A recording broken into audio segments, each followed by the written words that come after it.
দেশ বিদেশ টিভি থেকে হুসেন বলছি। আমার চ্যানেলে সবাইকে স্বাগত। জুলাই বিপ্লবের ঘোষণা দিয়ে ছাত্ররা হঠাৎ পিছিয়ে গেল কেন, এটা নিয়ে প্রশ্ন দেখা দিয়েছে। এখন তারা একটা শিরোনাম দিয়েছিল, সেইটা দিয়েছিল ইংলিশে। এখন এই কর্মসূচি পাল্টে তারা নতুন কর্মসূচির নাম দিয়েছে মার্চ ফর ইউনিটি। এখন তারা এতই বড় দেশপ্রেমিক সবাই, মানে এই নামটা কি বাংলায় দিতে পারতো না? যে ঐক্যের জন্য পদযাত্রা। বাংলাদেশের একজন রিক্সা চালক, একজন শ্রমিক, একজন কৃষক, এরা ইংরেজি বুঝে? তারা ইংরেজি হেডিং দিয়ে তারা দেশপ্রেম দেখাচ্ছে। এখন এই ছাত্ররা 31 জুলাই মানে আজকে তারা যে কর্মসূচি দিয়েছিল শহীদ মিনারে, এইটা অনেকটা ছিনতাই করে নিয়ে গেছে সরকার। কেন নিল? কারণ মানুষের মধ্যে একটা উৎকণ্ঠা তৈরি হয়েছে যে এরা কি করে ফেলে, সংবিধান বদলায় ফেলে, বিপ্লবী সরকার করে ফেলে, একবার এক একটা।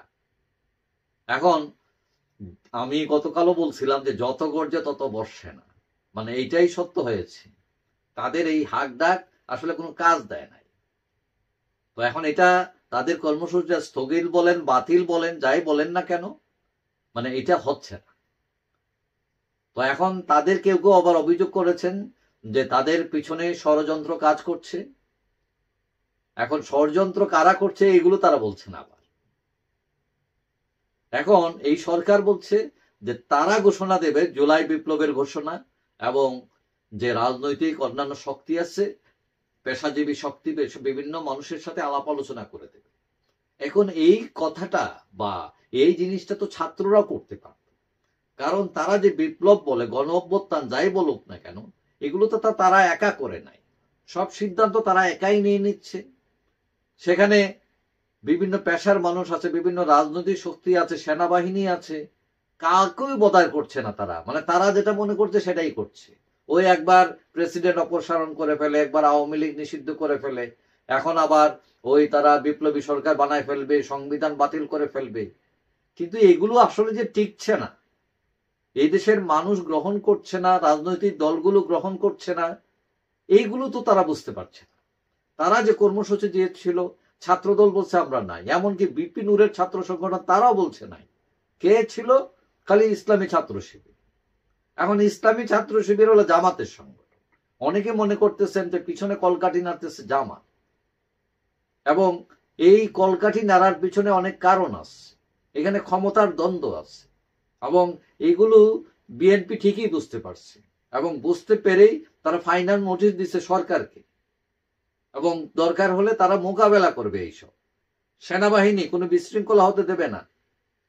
এখন এইটা বুঝে তারা বলছে না ঠিক আছে, আমরা এখন পিছনে যাই। তো আওয়ামী লীগ নিষিদ্ধ করতো, কোর্টে দৌড়ে গেছে, আবার পিছনে আসে। তো এটা কি ধরনের বিপ্লব তাদের? তো এইগুলো তো হঠকারিতা।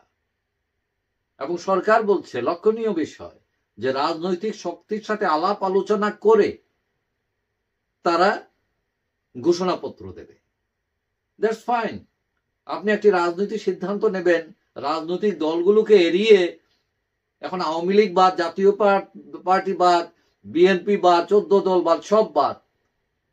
তো এখন প্রশ্ন উঠেছে তোমরা কারা? তোমরা কি দেশের জনগণের প্রতিনিধিত্ব করো? এই দেশের জনগণের প্রতিনিধিত্ব করে সবচেয়ে বড় দুইটি দল, সেটা হচ্ছে বিএনপি আর আওয়ামী লীগ। তারা 70% মানুষের প্রতিনিধিত্ব করে এই দুই দল। তাদেরকে বাদ দিয়ে তোমরা ছাত্ররা, বিভিন্ন জরিপ হয়েছে, 5%-এর উপরে কোনো জরিপেই এগিয়ে যায়নি এই ছাত্ররা। তো 5% মনে করলাম আছে তোমাদের 5% জনপ্রিয়তা নিয়ে তোমরা 95%-এর সিদ্ধান্ত নিয়ে নিতে পারো না তোমরা। অর্থাৎ এই যে ছাত্র, তাদের উদ্দেশ্য ভালো থাকতে পারে, তারা হয়তো দেশকে ভালো করতে চায়, দেশ পায়, কিন্তু তাদের চিন্তার কোনো উন্নতি হয়নি। তারা এর আগে অনেকগুলো হঠকারী সিদ্ধান্ত নিয়েছে, ব্যর্থ হয়েছে, আবার ব্যাক করেছে, এখন আবার সেই একই পথে হাঁটছে। এখন তাদেরকে কে বুদ্ধি দেয়? শোনা যায় ফরহাদ মাজার সাহেবের বুদ্ধি নিয়ে নাকি তারা চলে। কিন্তু এটাও বুঝতে হবে ফরহাদ মাজার সাহেব যত বড় পণ্ডিতই হোক না কেন, ওনার অনেক রাজনৈতিক সীমাবদ্ধতা রয়েছে। এখন এমন কিছু করা উচিত নয় যেটা জাতীয় ঐক্যের বিরুদ্ধে দাঁড়ায়। এই মুহূর্তে জাতীয় ঐক্যটা হচ্ছে খুবই ইম্পর্টেন্ট। এখন তোমরা যে নাম দিয়েছ যে এই ঐক্যের জন্য পদযাত্রা, ইংরেজিতে যদিও নামটা দিচ্ছ, হ্যাঁ, কিন্তু এইটা ঠিক আছে, এই যাত্রাটা ঠিক আছে, কিন্তু এর আগে যে নাটক ফাটক হইল, হ্যাঁ, ওই যে আগাইলা পিছাইয়া গেলা, এইগুলো হলো ওয়ার্ডলেস। এগুলো মানুষের আস্থা নষ্ট হচ্ছে তোমাদের উপর। যাই হোক, আশা করি আগামীতে সবাই সুচিন্তিতভাবে কাজ করবেন, যাতে রাষ্ট্রের কোনো সমস্যা না হয়, জনগণ যাতে বিভ্রান্ত না হয়, মানুষের ঐক্য যাতে নষ্ট না হয়। যাই হোক, সবাই ভালো থাকবেন। আশা করি দেখা হবে অন্য কোনো ভিডিওতে, ইনশাআল্লাহ। আল্লাহ।